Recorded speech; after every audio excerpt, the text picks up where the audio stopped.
just because there's so much shutdown talk, something different. What do you guys think about the NFL's decision to name Bad Bunny as the Super Bowl halftime performer, somebody who has not scheduled shows in the U.S. because he says that he's worried that ICE is going to come and arrest his fans? Well, look, I know there are many in this room who are very anxious to hear the president's response to Bad Bunny being the halftime show, so I won't get ahead of him. I won't reveal what he feels about this. Next time you all ask him a question, you're welcome to do that. I have my own feelings on that, but that's not what I'm up here to talk about.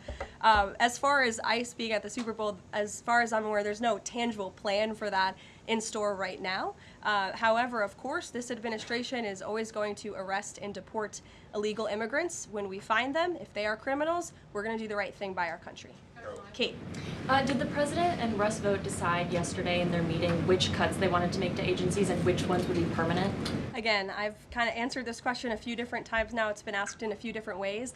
Their discussions continue between the Office of Management and Budget and cabinet agencies across the board, and they are actively identifying where these cuts and these layoffs have to be made as this government shutdown hopefully does not continue. And on Hamas, the president said that if Hamas rejects the proposal that Netanyahu would have his full backing to finish the job.